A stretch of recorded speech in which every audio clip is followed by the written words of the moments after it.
Hey guys, welcome back to Home Built, and this week I'm going to sort out this front end once and for all.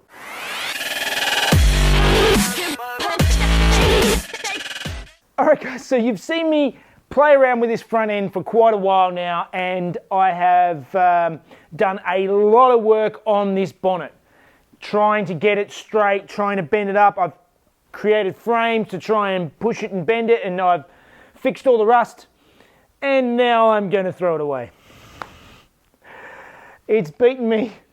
I've just given up. I want the car to be just right, and I just don't think I can make this bonnet the way I want it to, and I really hate giving up, but I've bitten the bullet, and I actually went down to Muscle Car Parts and I bought myself a brand new reproduction bonnet. So I'm going to get into it now and swap it over and bolt all this stuff together and see how well it fits.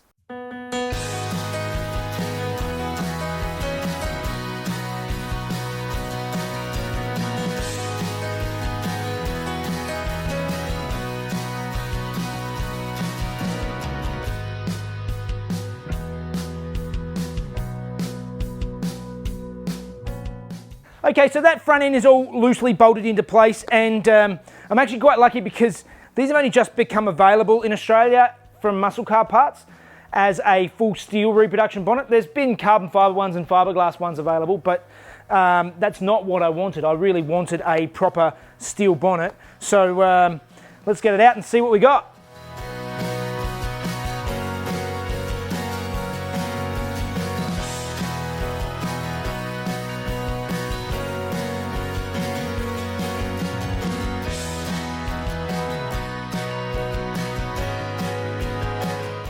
Alright, so the slight issue I'm having with fitment right at this stage is that I don't have the correct bolts for the side of these front guards.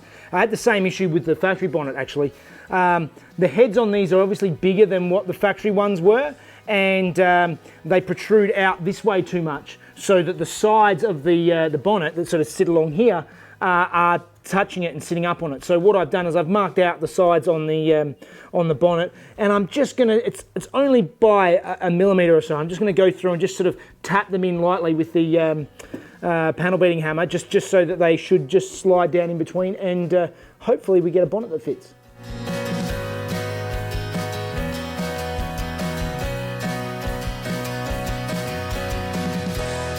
Okay, yeah, that little tapping was just the bit it needed to make it fit. It now sits nicely down in between those bolts, but it sits nice at that end, but at this end it still sits a bit high. So I'm gonna have to go through, I'm gonna put the hinges on now and just try and tweak it and get everything to sit right. The issue I have with this car is that everything has been mangled, so it's hard to tell what's straight, what's not, and it's a matter of making everything work together to try and make it look straight in the end.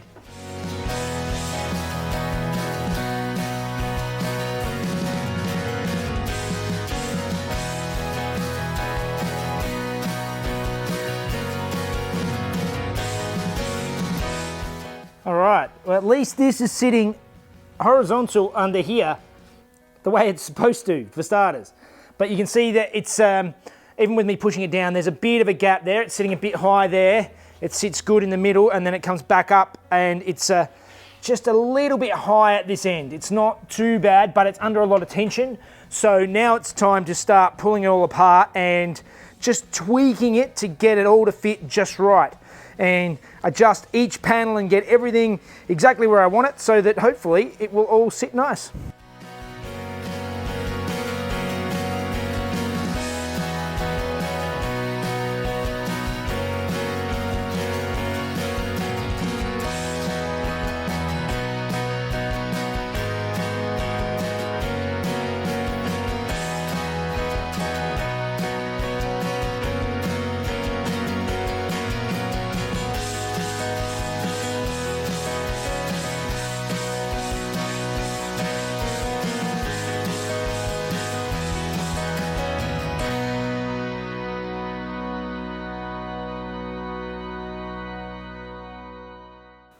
I'm doing this, I'd like to point out one thing that is really infuriating me about this car.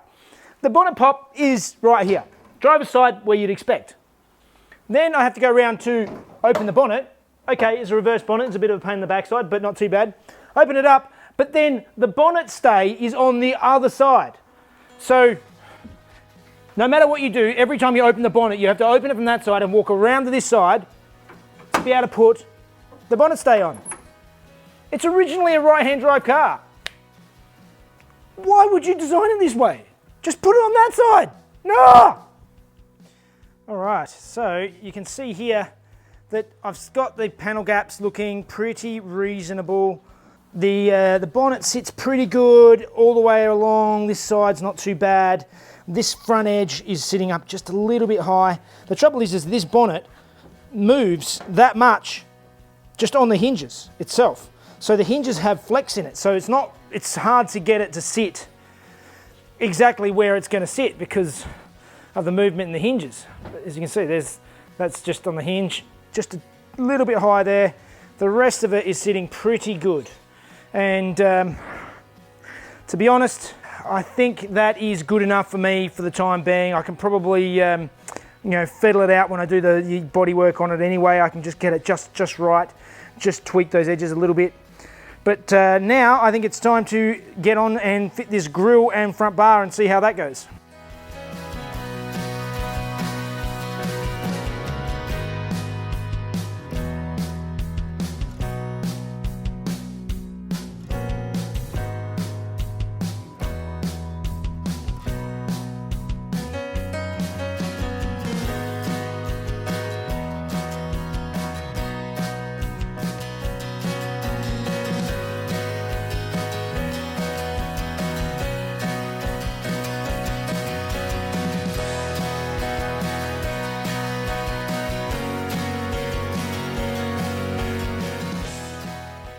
Well, that is looking a lot better. I had to throw the wheel arch flares on. It's not necessary, I just had to see it all together.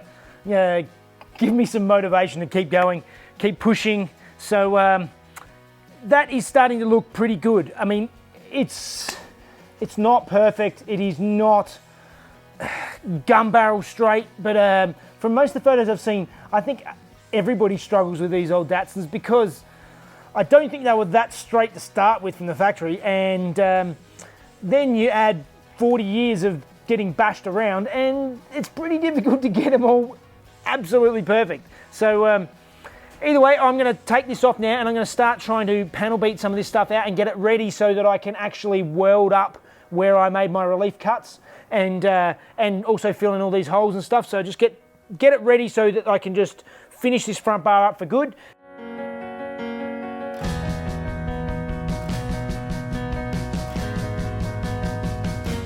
So here I'm using an adjustable spanner to straighten out the dents in the front bar.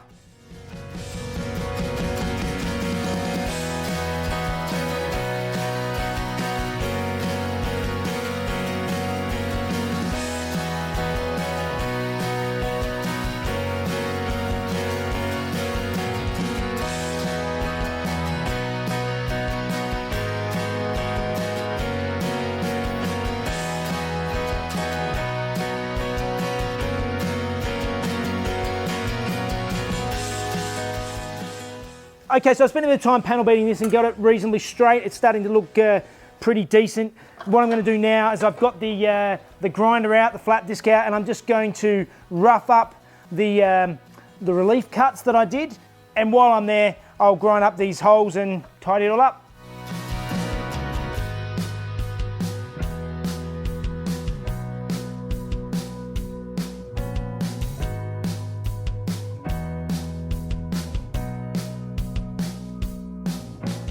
All right, we've got it all prepped up. It's all straight. It's all bolted on nicely, exactly where I want it. So now I'm just going to tack it in and get it all welded up.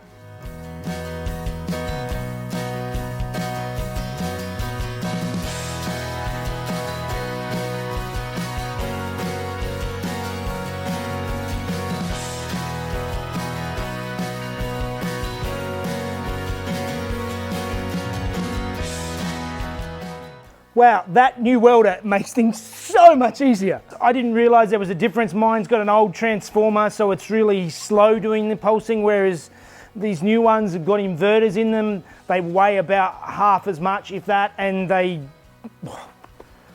night and day difference. Wow, that's making it a lot easier.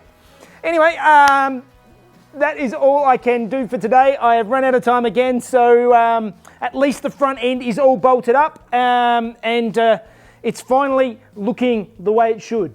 So I suppose that means it's time for Fun Facts with Mrs. Jeff.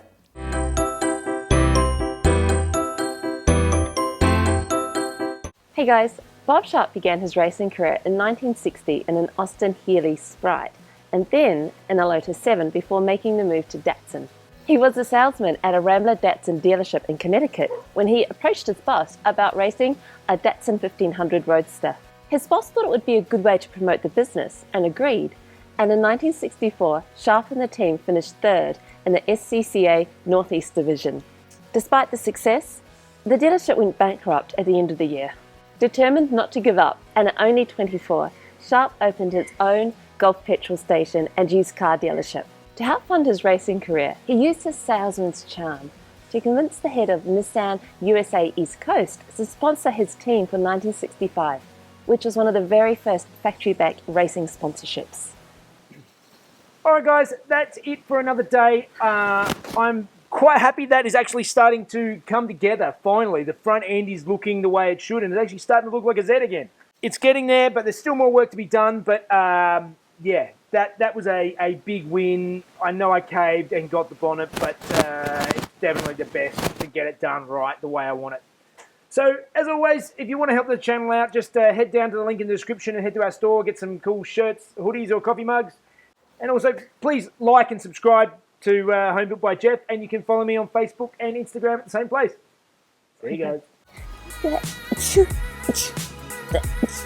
In the Northeast, SCCA Northeast Division, just little by little.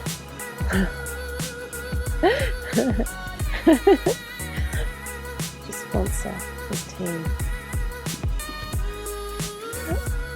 Oh, so close.